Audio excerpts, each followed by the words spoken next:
ಎಲ್ಲರಿಗೂ ನಮಸ್ಕಾರ. ನಾವಿವತ್ತು ಧಾರವಾಡ ಜಿಲ್ಲಾ ಧಾರವಾಡ ತಾಲೂಕು ಮಂಗಳಗಟ್ಟಿ ಗ್ರಾಮಕ್ಕೆ ಬಂದಿದ್ದೇವೆ.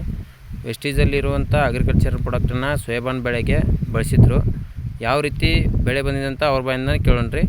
ಸರ್, ನಿಮ್ಮ ಹೆಸರು? ಹಾಂ ರೀ, ಜೋರ್ಲಿ ಮಾತಾಡ್ರಿ ಇನ್ನೂ ಸ್ವಲ್ಪ. ಹಾಂ ಸರ್, ಪ್ರಾಡಕ್ಟ್ ಬಳಸಿರಲ್ಲ, ಯಾವ ರೀತಿ ಇತ್ತು ರೀ ಮೊದಲು ಇದು ಪೀಕ್ ಎಣ್ಣೆ ನಮ್ಮ ವೆಸ್ಟೀಜ್ ಕಂಪ್ನಿಯ ಪ್ರಾಡಕ್ಟ್ ಬಳಸೋಕ್ಕಿಂತ ಮೊದಲು ಈಗೇನು ಅನಿಸೈತೆ ಅನ್ನೋದು ಒಂದು ಸ್ವಲ್ಪ ಶೇರ್ ಮಾಡಿ ಸರ್. ನಾವು ಮೊದಲು ಇದಕ್ಕೆ ನಾವು ಸೋಯಾಬಾನ್ ಒಳಗೆ ಕಳ್ಯಾಸ್ ಬರುತ್ತಲ್ರಿ, ಕಳ್ಯಾಸ್ ಕೊಡ್ತಿದ್ರಿ. ಅವಾಗ ಒಂದು ನಮೂನಿ ಕುಂದ್ರ ಬಿದ್ದಂಗೆ ಆಗಿತ್ತು ರೀ ಇದು. ಆ ನಂತರ ಒಂದು 15 ದಿನ ಬಿಟ್ರಿ ವೆಸ್ಟೀಜ್ ಕಂಪ್ನಿ ಪ್ರಾಡಕ್ಟ್ ತಮ್ಮಂದ ಇದಕ್ಕೆ ಹೊಡೆದಿವ್ರಿ. ಹೊಡೆದಿಂದ ನಮ್ಗೆ ಒಳ್ಳೆ ರಿಸಲ್ಟ್ ಬಂತ್ರಿ. ಈಗ ಅದನ್ನ ಹೊಡೆದಿಂದ ನೋಡ್ರಿ ನನ್ನ ನಡಮಟ್ಟ ಬಂದತ್ರಿ. ಇದು ನಡಮಟ್ಟ ನಿಮ್ಗೆ ವ್ಯತ್ಯಾಸ ಕಂಡತ್ರಿ. ಒಳ್ಳೆ ಪ್ರಾಡಕ್ಟ್ ಐತ್ರಿ ವೆಸ್ಟೀಜ್ ಕಂಪ್ನಿದು. ನಮ್ಗೆ ಒಳ್ಳೆ ರೀತಿಯಿಂದ ಬಂದತ್ರಿ ನಮ್ದು ಪೀಕ್. ಈಗ ನೋಡ್ಬೇಕಾದ್ರೆ ಮತ್ತು ಹಿಂಗೆ ಇಷ್ಟು ಇದ್ರೊಳಗೆ ಇಷ್ಟು ಹೈಟ್ ಯಾವೂ ಬೆಳೆದಿಲ್ರಿ.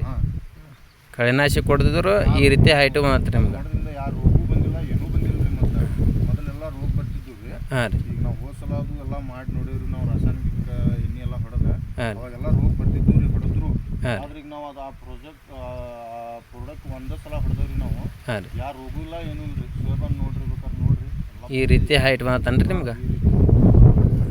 ಪ್ರಾಡಕ್ಟ್ ಐತ್ರಿ, ನಮಗೆ ಅದು ಒಳ್ಳೇದು ಅನ್ಸೈತ್ರಿ. ಈಗ ಒಂದು 4 ಮಂದಿ ರೈತರಿಗೆ ಏನು ಹೇಳಕ್ಕೆ ಇಷ್ಟಪಡ್ತೀರಿ? ಒಳ್ಳೆ ಪ್ರಾಡಕ್ಟ್ ಐತಿ ತಗೋರಿ. ನಾ ಎಲ್ಲ ಹೊಡೆದು ನೋಡೀನಿ. ನಮ್ಮ ಪೀಕ್ ಎಲ್ಲ ನಮಗೆ ರಿಸಲ್ಟ್ ಕೊಟ್ಟಾವು ತಗೋರಿ ಅಂತ ಹೇಳಕ್ಕೆ ಇಷ್ಟಪಡ್ತೇನೆ ರೀ. ನಾನು ಗೊಂಜಾಳಕ್ಕೂ ಬಳಸಿರಿ, ಇದಕ್ಕೂ ಬಳಸಿರೇನ್ರಿ? ಬಳಸೀನಿ. ಗೊಂಜಾಳನು ಒಳ್ಳೆ ರಿಸಲ್ಟ್ ಕೊಟ್ಟೈತ್ರಿ, ಸೋಯಾಬಾನ್ಗೂ ಬಳಸೀನಿ, ಒಳ್ಳೆ ರಿಸಲ್ಟ್ ಕೊಟ್ಟೈತ್ರಿ. Thank you, wish you well.